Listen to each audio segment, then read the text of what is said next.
తెలంగాణ రాష్ట్రం అభివృద్ధి చెందిందా లేదా అనేది మనం చర్చించుకోవాలనుకుంటే తెలంగాణ రాష్ట్రంలో ఉన్న గిరిజనుల నివాస ప్రాంతాలకు రవాణా సౌకర్యము, తాగునీటి సమస్య పరిష్కారము, పిల్లలు చదువుకోవడానికి పాఠశాలలు ఏర్పాటు చేసినప్పుడే నిజమైన తెలంగాణ రాష్ట్రం యొక్క ఉద్దేశము నెరవేరినట్టు.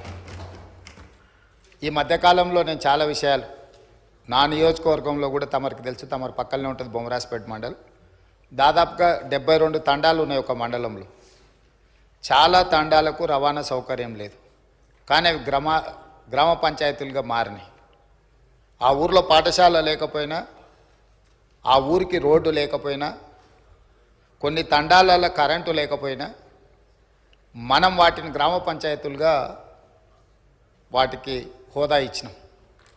అందుకే ఈ ప్రభుత్వం నిశితంగా గమనించి ఈ తెలంగాణ రాష్ట్రంలో ఉన్న అన్ని తండాలలో గ్రామ పంచాయతీలుగా రూపాంతరం చెందిన, గతంలోనే గ్రామ పంచాయతీలుగా ఉన్న తండాలకు ఖచ్చితంగా తండాల నుంచి మండల కేంద్రానికి 100% బీటీ రోడ్డు వెయ్యాలి అని మా ప్రభుత్వం నిర్ణయం తీసుకున్నది. అందుకే రాష్ట్ర ప్రభుత్వం ప్రత్యేకమైన కార్యాచరణ తీసుకొని ఇప్పటి వరకు నిర్లక్ష్యానికి గురైన తండాలను, గూడాలను, మారుమూల ప్రాంతాలను అభివృద్ధి పదం వైపు నడిపించాలని ఈ ప్రభుత్వం భావిస్తుంది. తండాలలో, గూడాలలో విద్యుత్తు సమస్య పరిష్కారానికి, విద్య సమస్య పరిష్కారానికి, ఆ తండాల నుంచి మండల కేంద్రాలకు కనీసం ఒక్కటైనా బీటీ రోడ్డును ఏర్పాటు చేసే సమస్య పరిష్కారానికి, మండలాల నుంచి జిల్లా కేంద్రానికి మిగిలిపోయిన డబుల్ రోడ్లు ఏవైతున్నాయో వాటిని పూర్తి చేయడానికి, జిల్లా కేంద్రాల నుంచి హైదరాబాద్ నగరానికి 4 లేన్ రోడ్స్ వేయాలని ఈ రాష్ట్రంలో ఎక్కడైనా ప్రతి వాడికి ఒక మంచి రవాణా సౌకర్యం ఏర్పాటు చేయడం ద్వారా ఇవాళ పేదవాళ్ళు కష్టపడి వాహనాలు కొనుక్కుంటున్నారు, కానీ సొంత ఊరికి పోవాలంటే రోడ్డు ఉండడం లేదు.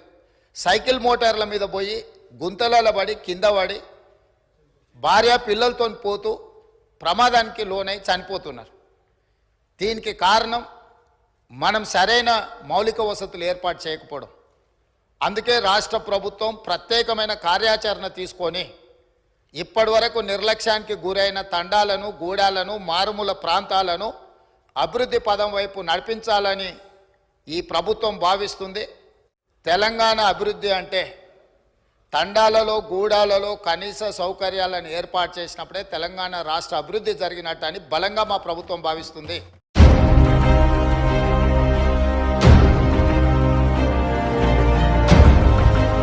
हैदराबाद वॉइस, आपकी आवाज।